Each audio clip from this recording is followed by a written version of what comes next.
This video is on how to figure out how long to make the sleeve and the body when you're working on a raglan sweater. If you're using a yarn and needles that are not the same as what the designer used, sometimes your pattern comes out bigger or smaller. I've come across where I've done one and I thought I was doing a newborn size, so I made the sleeve short. And by the time I was finished, I had these itty bitty little short sleeves on this really big long sweater. So I had to figure out a way to mathematically figure out how long to make these. So here's a good example. Here's where you start. You've got your yoke, which you'd have on a raglan sweater. Now, how do you know what size it's actually going to be when you're finished? You can't measure it because it's on a curve.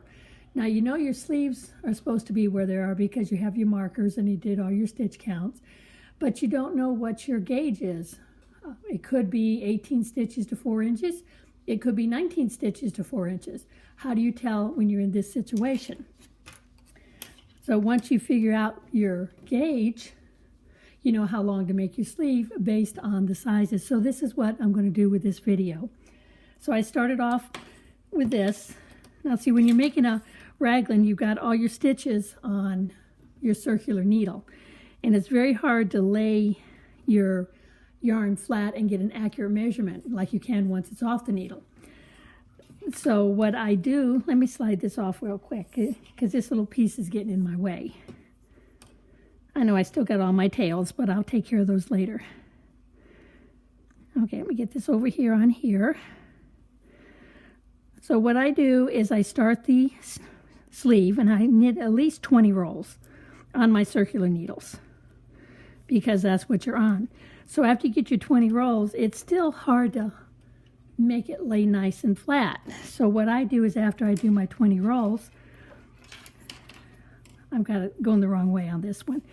After I do my 20 rolls, the next roll I do would actually be a knit roll, and you do it with straight needles. I forgot to bring my straight needles out here, so I'll just set these on here. This is just an example anyway, to help you figure out how to get your mathematical equation.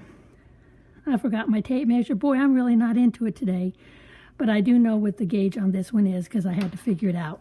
Okay, so say you've knitted it and you've put your sleeve stitches on a straight needle. See, it doesn't like to lay flat. If that was on a straight needle, it would lay nice and flat for you, and you can measure it, which is also great because as you're knitting, you can check and make sure you've got the right amount of stitches.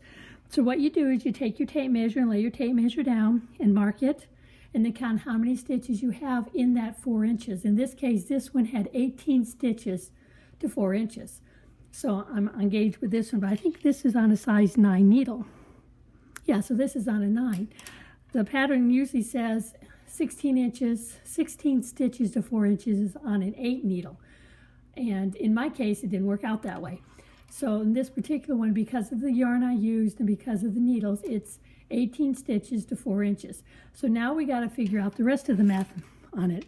Really, really simple. Okay, let me increase this. This is in my pattern. I've just about got my 5-hour baby sweater pattern finished. I'm hoping to have it on my website soon.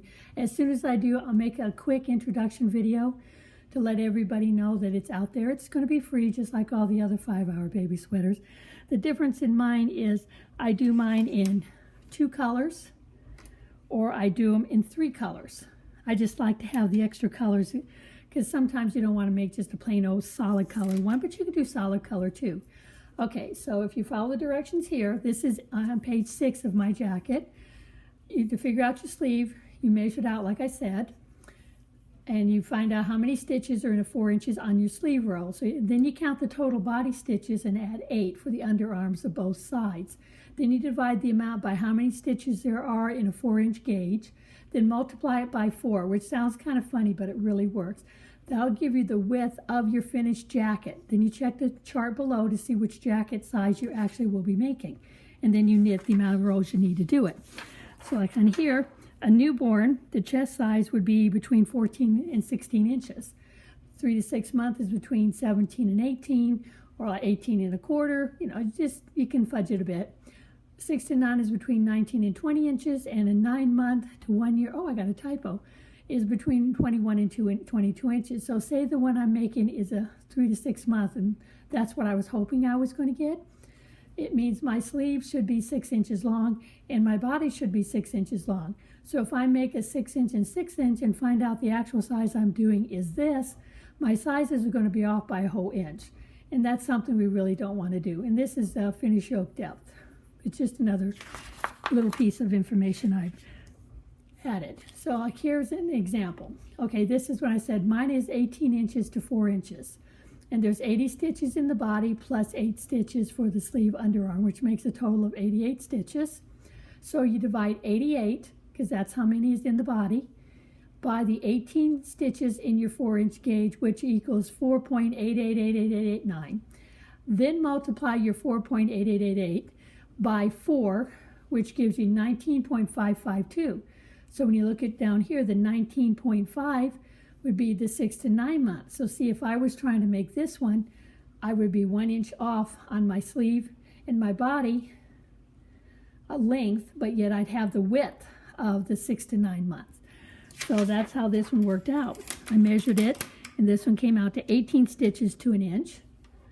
So this is going to be a 6 to 9 months. So when I measured out my sleeve, I made it, what did I say, 7 inches? Yeah, I made it 7 inches.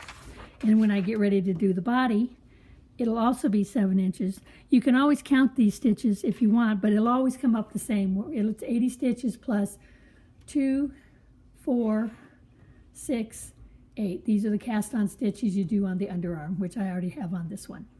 That's how come I went ahead and finished the one sleeve. Now this one, I'm making it on a size 8 needle. So I wanted to see how big this one would be, so I measured my sleeve out, and I wound up with 19 stitches to 4 inches. So when I measured the 19 stitches to 4 inches, I don't have that measurement with me, but it actually wound up being, I lost the paper, it actually winds up being the 3 to 6 month size, which means I need to make the sleeve 6 inches and the body length 6 inches, because the body width came out to be just a hair over 18. I think it came out to 18.15. I don't know exactly, but it's still close enough to 18. I wanted to consider it a 3 to 6 month, because it'd be a little bit big on a 6 to 9, but even though if you make it a 6 to 9, the baby will grow into it. Thank you for watching. Check out my website, stitchanditch.com. I have all my patterns and my yarn listed on it. And this 5-hour baby sweater pattern will be on this website as soon as I get the last little bit of tweaking done. And if you like it, please subscribe. Click notifications so when I do my next video, you'll be one of the first ones to see it. Have a good day.